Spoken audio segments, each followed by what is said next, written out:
آسمان کو پیدا کرتا ہے۔ منہا اربعۃ حرم، ان میں 4 مہینے حرمت والے۔ اب یہ 4 مہینے حرمت والے کون سے ہیں؟ تو اس کی مینشن حدیث میں ملتی ہے کہ نبی پاک صلی اللہ علیہ وسلم نے فرمایا کہ 4 مہینے حرمت والے ہیں، ان میں ذی القعدہ، ذو الحجہ، محرم، یہ تینوں مہینے کانسیکیٹو ہے، اور 14 ہے رجب جو اس وقت ہمارے درمیان جاری و ساری ہے۔ اور پھر آگے اللہ تعالیٰ نے اسی آیت کے آگے اللہ تعالیٰ نے تاکید فرمائی کہ اس مہینوں میں اپنی جان پر ظلم نہ کرو، یعنی گناہوں سے بچو۔ ایک مقام پہ نبی پاک صلی اللہ علیہ وسلم نے فرمایا رجب شہر اللہ و شعبان شہری و رمضان شہر امتی، کہ رجب اللہ کا مہینہ ہے، شعبان میرا مہینہ ہے، اور رمضان میری امت کا مہینہ ہے۔ پھر اس میں روزے رکھنے کی بھی اپنے فضیلتیں ہیں۔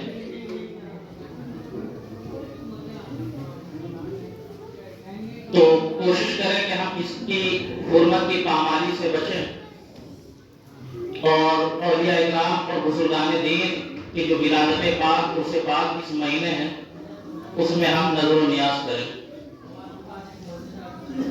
اولیاء اکرام اور بزرگان دین کی اہل سنت میں ایک اہم شخصیت ہے، اور ان کی تعظیم، تکریم اور ان کی تعلیم پر عمل کرنے کا ہم کو حکم دیا گیا ہے۔ اب ایسا کیوں ہے؟ تو اگر ہم اس بات کو سمجھ لیں کہ اللہ کا ولی کسے کہتے ہیں تو ہمیں یہ بات بخوبی سمجھ میں آ جائے۔ قرآن پاک میں اللہ تعالیٰ ارشاد فرماتا ہے الا ان اولیاءہ الا المتقون، کہ اگر اس کا کوئی ولی ہے، اللہ کا کوئی ولی ہے، تو وہ صرف وہ ہے جو صاحب تقویٰ ہے، یعنی جو تقویٰ کی روش اختیار کرتے ہیں وہ اللہ کے ولی ہیں۔ اور قرآن کریم میں جہاں کہیں بھی اللہ تعالیٰ نے اپنے نیک بندوں کا عمل ارشاد فرمایا تو کیوں ارشاد فرمایا تتجافی جنوبہم عن المضاجع یدعون ربہم خوفا وطمعا،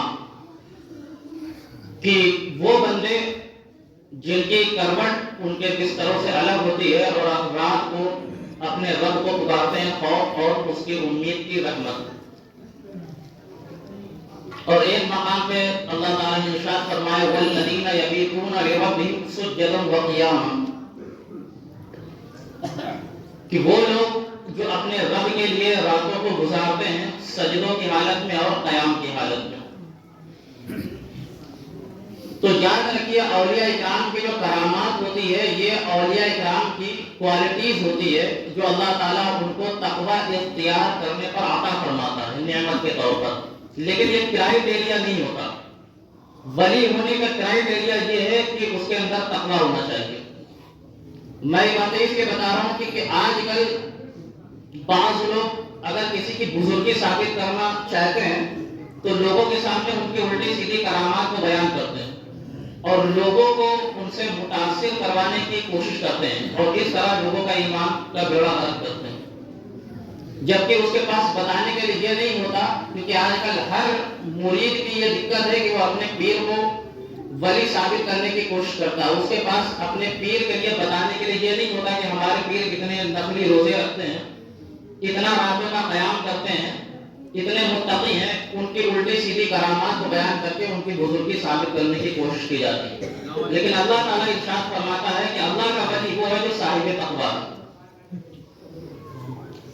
چونکہ اور ایسے اولیاء اکرام اور ایسے بزرگان دین کہ جن کی زندگی کے ہر لمحات دیکھ کر آدمی کو یہ سمجھ میں آتی ہے ان صلاتی و نسکی و محیایا و مماتی للہ رب العالمین، جن کی زندگی کے ہر لمحے یہ بتا رہے ہوتے ہیں کہ بے شک میری نماز، میری قربانی، میرا جینا، میرا مرنا سب اللہ رب العالمین کے لیے ہے۔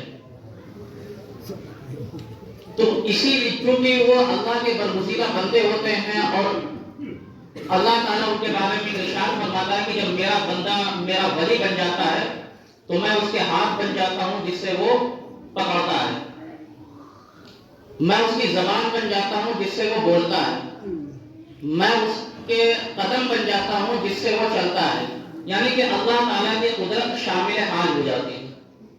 تو کس وجہ سے نہ وہ گناہوں کی طرف جاتا ہے، نہ اس کی زبان سے کوئی ایسا الفاظ نکلتا ہے جو خلاف شرع ہو۔ اس لیے تاکید کی گئی ہے اولیاء کرام کے نقش قدم پر چلنے کی۔ اور انہی اولیاء کرام میں تاج المقربین، امام طریقت و شریعت، سلطان الاولیاء، عطائے رسول حضور سیدنا خواجہ غریب نواز رضی اللہ تعالیٰ عنہ کی ہستی ہے۔ پچھلے جمعے کو بھی آپ نے ان کی سیرت کے متعلق کچھ باتیں سماعت کی ہوں گی۔ حضور خواجہ غریب نواز رضی اللہ تعالیٰ عنہ کو ایک محتاج تعارف نہیں، بلکہ ہندوستان کی 140 کروڑ کی آبادی میں کون ایسا ہے جو ان کو نہ جانتا ہو، اور اہل سنت میں تو بچہ بچہ آپ سے واقف ہے اور آپ کا ادب اور احترام رکھتا ہے۔ اگر ہمارے پاس کچھ نہیں ہے حضور خواجہ غریب نواز کی تو وہ ہے تعلیم۔ اور وہ تعلیم کیا ہے؟ ایسا نہیں ہے کہ کوئی الگ سے حضور خواجہ غریب نواز رضی اللہ تعالیٰ عنہ کی تعلیم ہے، وہی تعلیم ہے جو ہمیں ہمارے نبی صلی اللہ علیہ وسلم نے عطا فرمائی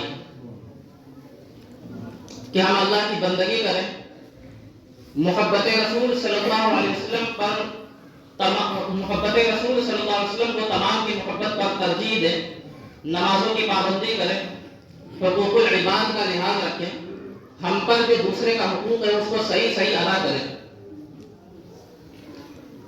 مگر افسوس کہ ہم نے ان کی تعلیمات کو چھوڑ دیا، اور یہی وجہ ہے کہ آج ہمیں ذلت و رسوائی کا سامنا کرنا پڑ رہا۔ ورنہ حضور خواجہ غریب نواز رضی اللہ تعالیٰ عنہ مسلمانان ہند کو جہاں اللہ کی وحدانیت سے آشنا کیا تھا اور حضور علیہ السلام کی محبت عطا فرمائی تھی، تو وہی مسلمانان ہند کو عزت اور شان کی دنیا کی بخشی تھی، لیکن ہم نے ان کی تعلیمات کو چھوڑ دیا، اس لیے آج ہم ذلتوں اور رسوائی کا شکار ہیں۔ تو اس لیے ہمیں چاہیے کہ ہم ان کی تعلیمات پر عمل کریں اور اپنا کھویا ہوا وقار واپس لا سکیں۔ حضور خواجہ غریب نواز رضی اللہ تعالیٰ عنہ کی تاریخ وصال 6 رجب ہے، یہ سب ہم جانتے ہیں۔ اس دن پوری دنیا میں عرس پاک منایا جاتا ہے۔ 14 رجب اسی مہینے آپ کی ولادت کی بھی تاریخ ہے۔ 13 رجب آپ کے جد کریم مولا علی رضی اللہ تعالیٰ عنہ کی تاریخ ولادت، اور 14 رجب آپ کی تاریخ ولادت۔ اور آپ ایران کے علاقے سنجر میں پیدا ہوئے 13 رجب کو، 14 رجب کو۔ اور جب آپ کی عمر تقریباً 1 سال، کیونکہ آپ جب جس زمانے میں پیدا ہوئے وہ زمانہ بہت فتنے کا تھا اور خون خرابے کا زمانہ تھا، کیونکہ اس وقت تاتاریوں کا فتنہ اپنے عروج پر آ رہا تھا۔ آپ کے والد خواجہ سید غیاث الدین رحمۃ اللہ تعالی علیہ اور آپ کی والدہ سیدہ ام الورا، جو کہ ماہ نور کے ان کا نام ملتا۔ اچھا، یہ جو حضور خواجہ غریب نواز کی والدہ ہیں، یہ حضور سیدنا غوث پاک رضی اللہ تعالیٰ عنہ کی چچا کی بیٹی ہیں۔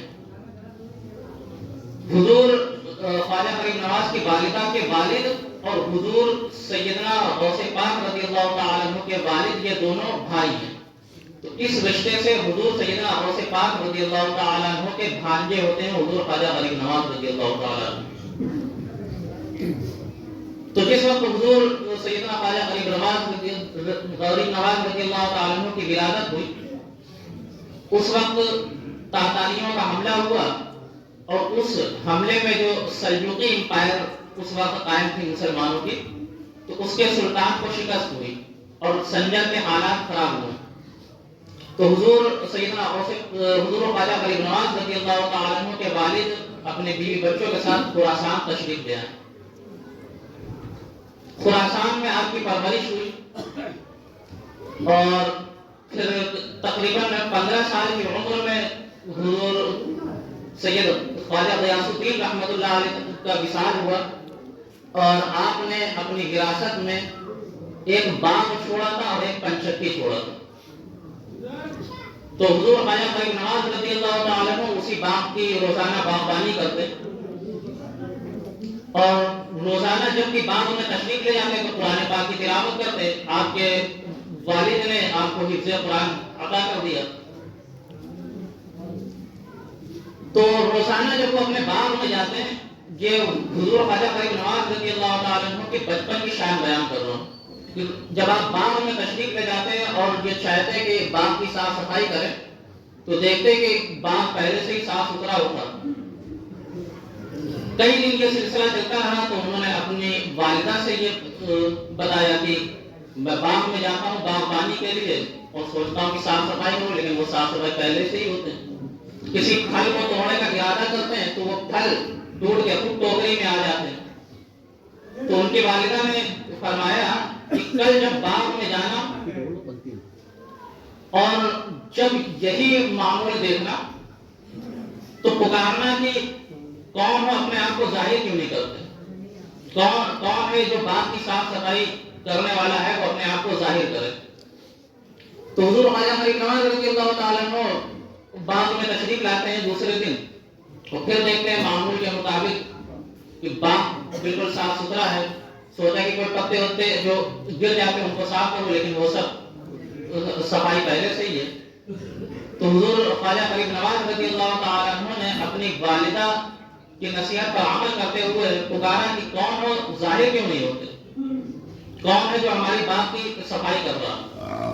تو 6 اشخاص ظاہر ہوتے ہیں، بڑے مضبوط ٹائپ کے. اور ظاہر ہونے کے بعد وہ حضور خواجہ فرید نواز رضی اللہ تعالیٰ عنہ کے قدموں میں گر جاتے ہیں. اور حضور خواجہ فرید نواز رضی اللہ تعالیٰ عنہ ان سے پوچھتے ہیں کہ بھائی کون ہو تم لوگ؟ تو انہوں نے کہا کہ ہم قوم جن میں سے ہیں. اور معاملہ یہ ہے کہ آپ جب اس باغ میں تشریف لاتے ہیں اور قرآن کریم کی تلاوت کرتے، ہمارا ایک دن ادھر سے گزر ہو رہا تھا تو ہم نے جب آپ کے قرآن کی تلاوت سماعت کیا تو ہم نے دیکھا کہ ایسا بہترین قاری تو ہم نے آج تک نہیں دیکھا. اس لیے میں ہم جو پہلے سے یہاں آ جاتے ہیں باغ کی صاف صفائی کر دیتے ہیں تاکہ آپ کو یہ کام کرنا نہ پڑے اور آپ قرآن پاک کی تلاوت کریں اور ہمیں زیادہ سے زیادہ قرآن پاک کی تلاوت سننے کا شرف حاصل ہو. تو یہ ہے حضور خواجہ فرید نواز رضی اللہ تعالیٰ عنہ کی بچپن کی شان. اسی طرح آپ 16-17 سال کی عمر میں جب پہنچتے ہیں اور وہی معمول باغ کو چونکہ والد صاحب کے چھوڑ جانے کے بعد اسی کو ذریعہ معاش بنایا تھا تو باغ کی دیکھ ریکھ کے لیے جاتے ہیں. تو ایک مرتبہ اپنے وقت کے مجذوب بزرگ حضرت ابراہیم قنوزی رحمۃ اللہ علیہ باغ میں تشریف لاتے ہیں. ادھر ادھر ان کے مجذوب بزرگ تھے اور حضور خواجہ فرید نواز رضی اللہ تعالیٰ عنہ کا یہ عادت حسنہ تھی کہ آپ بزرگوں کا بڑا احترام فرماتے تھے. تو بزرگ کو دیکھا تو ان کو بٹھایا اور کچھ انگور کے گوشے ان کی خدمت میں لا کر پیش کیا. حضرت ابراہیم قنوزی رحمۃ اللہ علیہ کی سمجھ گئے کہ یہ بچہ بڑا باادب ہے اور وہ انگور کو جب تناول کرنا شروع کیا حضرت ابراہیم قنوزی رحمۃ اللہ تعالی علیہ نے تو پہلا انگور کا جو دانہ کھایا تو فرمایا کہ اس میں تو غیاث الدین کا تقویٰ موجود ہے. دوسرا انگور کھایا تو اس میں تو فرمایا کہ اس میں تو ام الورا کا زہد یعنی عبادت کی اعلیٰ منزل موجود ہے. تیسرا انگور کھایا اور پھر ارشاد فرمایا کہ اس میں تو معین الدین کا صبر موجود ہے. تو خواجہ فرید نواز رضی اللہ تعالیٰ عنہ بڑے حیران ہوئے کہ حضور ہم نے تو آپ کو بزرگ سمجھ کر یہاں یہ انگور پیش کیے ہیں، پہلے تو آپ کو کبھی دیکھا نہیں، ہم آپ کو بیٹھے جاتے نہیں، آپ کو ہمارے والدین کا بھی نام پتا ہے، میرا بھی نام پتا ہے. تو حضرت ابراہیم قنوزی رحمۃ اللہ تعالی علیہ نے ارشاد فرمایا کہ ان قریب تم بھی سب جان جاؤ گے. اور پھر اس کے بعد ابراہیم قنوزی رحمۃ اللہ علیہ نے فرمایا کہ تم نے ہماری یہ خدمت کی تو ہمارا بھی فرض بنتا ہے کہ ہم بھی تمہاری خدمت میں کچھ پیش کریں. اور ایک خشک روٹی کا ٹکڑا اپنے تھیلے سے نکالا اور اس کو خود پہلے چبایا اور پھر حضور خواجہ فرید نواز رضی اللہ تعالیٰ عنہ کو عطا فرمایا. حضور خواجہ فرید نواز رضی اللہ تعالیٰ عنہ نے جیسے ہی وہ ٹکڑے کو کھایا تو ان کی دل کی دنیا بدل گئی، یعنی دنیا سے نفرت ہو گئی اور ان کا دل یاد الہی میں مچلنے لگا. اور اس کے فوراً بعد آپ نے وہ باغ کسی بڑے رئیس آدمی کو فروخت کر دیا، اور جو پنچکی تھی وہ بھی فروخت کر دیا، اور اس سے جو پیسے آئے وہ غریبوں میں تقسیم کر دیے. پتہ یہ چلا کہ ولی ہونے کے لیے سب سے پہلی منزل یہی ہے کہ اس کے اندر دنیا کی نفرت ہو جاتی. کسی کے اندر دنیا کی محبت بھی ہو اور دعوی ولایت بھی ہو تو ایسا نہیں ہو سکتا. ایک میان میں دو تلوار نہیں رہ سکتی. تو حضرت حضور خواجہ فرید نواز رضی اللہ تعالیٰ عنہ اپنی والدہ کے پاس جاتے ہیں، اور پھر چونکہ ان کو دل کی تسکین چاہیے ہوتی ہے اور اپنی والدہ سے اجازت مانگتے ہیں سفر کے لیے.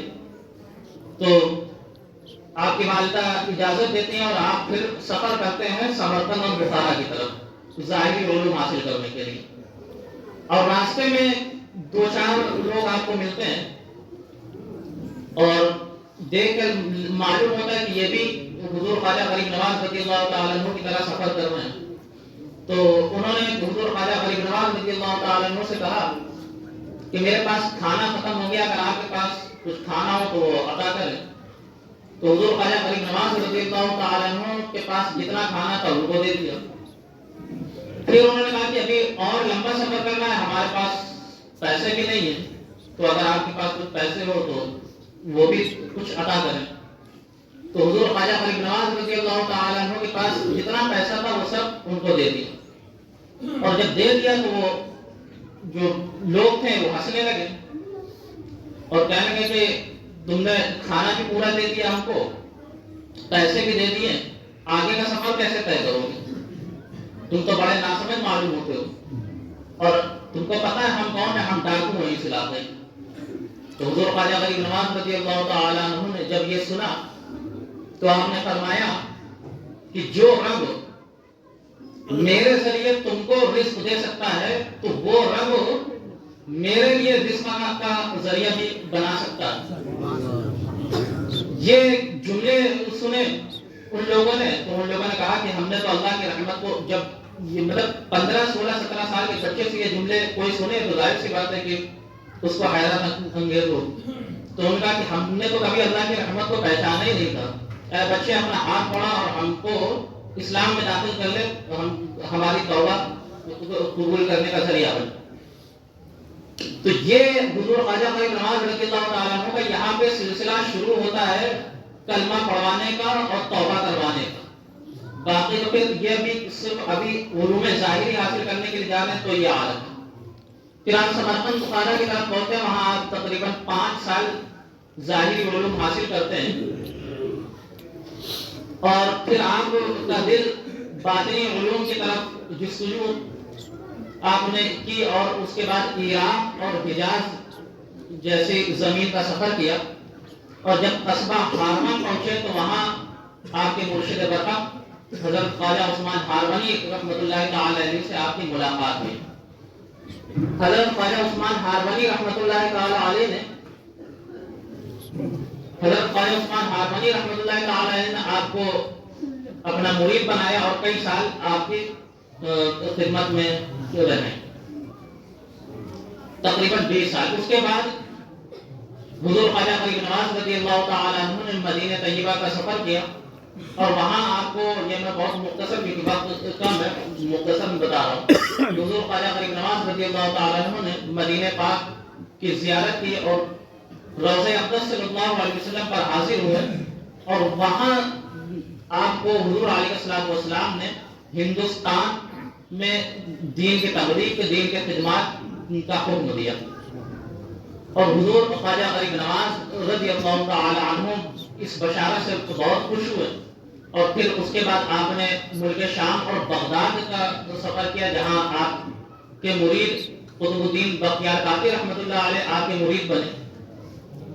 اور قطب الدین بختیار کاکی رحمۃ اللہ علیہ کے ساتھ اور کچھ اور آپ کے مرید تھے، ان کے ساتھ آپ نے داتا علی حجویری رحمۃ اللہ تعالی کی بارگاہ میں حاضری دی اور اس کے بعد اجمیر شریف تشریف لائے. تقریباً 1191 عیسوی میں آپ اجمیر شریف تشریف لائیں، اور اس کے بعد پھر یہاں پر دین کی وہ خدمات انجام دی اور دین کی وہ تبلیغ کی۔ اچھا، یہاں ایک چیز اور ایک اشکال پیش کیا جاتا ہے بعض لوگوں کی طرف سے، جب ہم یہ کہتے ہیں کہ حضور خواجہ غریب نواز رضی اللہ تعالی عنہ نے ہندوستان میں اسلام کو پھیلایا، تو ایسا نہیں ہے کہ اس سے پہلے ہندوستان میں اسلام تھا ہی نہیں۔ اس سے مراد یہ ہوتا ہے کہ حضور خواجہ غریب نواز رضی اللہ تعالی عنہ نے ہندوستان میں اسلام کو پھیلایا، اس سے مراد یہ ہے کہ آپ نے لاکھوں لوگوں کو یہاں پہ کلمہ پڑھایا، اتنی بڑی تعداد میں پہلے کسی سے اللہ تعالیٰ نے ایسا دین کا کام اس ملک میں نہیں دیا، اور تقریباً 90 لاکھ ایک مطلب اندازے کے تحت علماء فرماتے ہیں کہ 90 لاکھ لوگوں کو آپ نے اسلام سے بامشرف کیا۔ اچھا، یہ 90 لاکھ، اس میں بھی بعض جو اپنے آپ کو بہت بڑا ہسٹورین اور اپنے آپ کو بہت بڑا وقت کا محقق سمجھتے ہیں، وہ کہتے ہیں کہ اس وقت تو ہندوستان کی 90 لاکھ آبادی بھی نہیں تھی، یا تھی تو اتنے پرسنٹ ہونے چاہیے، یہ وہ، تو یہ اس وقت کی بات ہے کہ جب ہندوستان کا پارٹیشن نہیں ہوا، اور جس کو انڈیوائیڈڈ انڈیا بولا جاتا ہے، جس میں اب یہ پاکستان بنگلہ دیش کے بارے میں تو ہم لوگ جانتے ہی ہیں، اس وقت افغانستان، میانمار، برما جیسے ملک شامل ہیں۔ اور ایسا بھی نہیں کہ جب 90 لاکھ لوگوں کو بولا جاتا ہے تو صرف ہندوستان ہی میں آپ کی دین کی دعوت مراد ہوتی ہے، بلکہ آپ عراق گئے، بغداد گئے، یعنی آپ نے جو دین کی تبلیغ کی اس کا جو کل نتیجہ رہا وہ یہ کہ ایک اندازے کے مطابق آپ نے 90 لاکھ لوگوں کو اسلام سے بامشرف کیا۔